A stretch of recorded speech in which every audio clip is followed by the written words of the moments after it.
Salam, test toplusundan halogenlər mövzusunda ətraflı yazılı cavab tələb olunan tapşırıqlardan 6-cı sualın izahatına baxacağıq.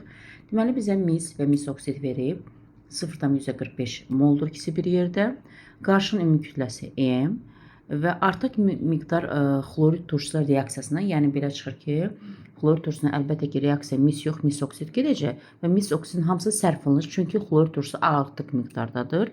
Alınan duzun kütləsi də E-5 olarsa, M-i tapacağıq və sərf olunan H-xlorun molunu tapacağıq. Deməli, əvvəlcə yazaq mis və mis oksid. Bunları məsələn misi X-la, mis oksid Y-la işarə edək. Və X-in Y-in cəmi 0,45 yazaq bunu bir kənara. X üzrə Y bərabərdir 0,45. Və kütlələri isə M-dir.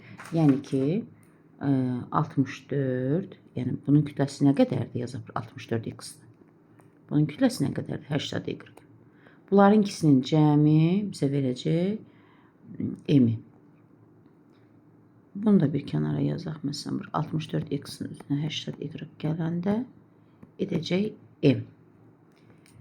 İndi keçək, xlorid turşusuna reaksiya bayaq qeyd etdiyim kimi mis oksid gedəcək. Mis oksidin üzərinə H-xlor gələcək. Mis xlorid turşusuna reaksiya getməyəcək. Hidrogendən Beketev sırasında hidrogendən sonra yerləşən metallar xlorid turşusuna reaksiya getmir. İndi mis xlor-2-nin kütləsi, yəni alınan duz deyənə deməli söhbət bundan gedir. E-5-dir. Və baxırıq ki, mis oksidi biz Y mol işarə etmişik. Bu Y moldursa, alınan duz bu 1 molsa, bu da 1-dirsə, onda bu Y-sə, bu da Y moldur. Və bunu da M-i hesablayaq. 64 üstəgələ 71 edir 135Y. Deməli, alınan duzun kütləsi 135Y olacaq. Kütləsini vuracam moluna. Və onun kütləsi nə qədər? M-5 yazıcı aşağı yazaq ki, 135Y-da, yəni duzun kütləsi verib ki, bərabərdir M-5-ə.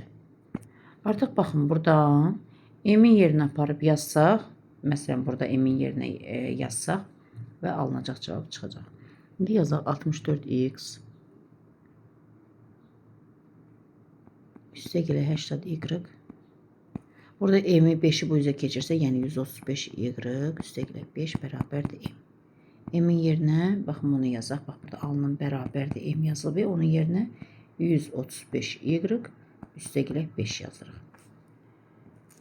Və burada deməli 64X, X-in 64X üstəgələ, daha doğrusu 135 bu üzə keçəndə çıx. 135-dən çıxanda 55Y bərabərdir 5. Və biz bir qeyd etmişdik ki, X-in Y-in cəmi 0,45-dir.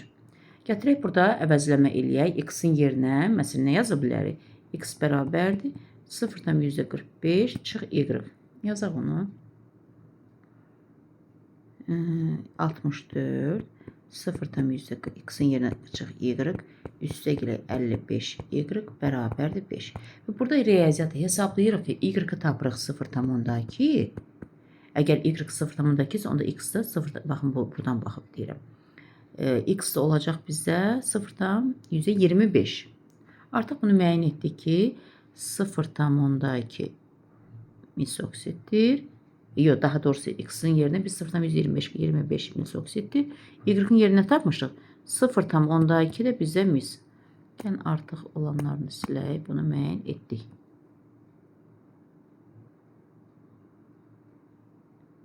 Deməli, onu bir də qeyd edək ki, deməli, biz X-i tapdıq 0,25, hansı ki mis idi.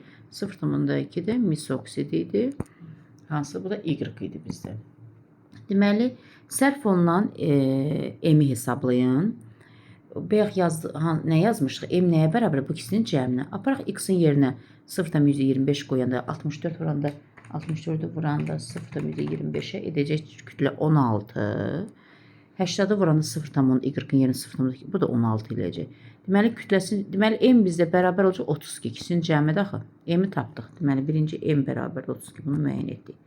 İndi deyir ki, sərf olunan H-xlorun kütləsi. Mis oksidin molunu biz necə tapmışıq? 0,2. Yazırıq 0,2. Baxırıq ki, H-xlorun biz əmsallaşdırmışdıq. H-xlorun molu bundan 2 dəfə çoxdur. Onda bu da olacaq 0,4. Deməli onda ikincinin də cavabı, ikinci sərf olunan H-xlorun molu dediyinə görə o da eləyəcək 0,4.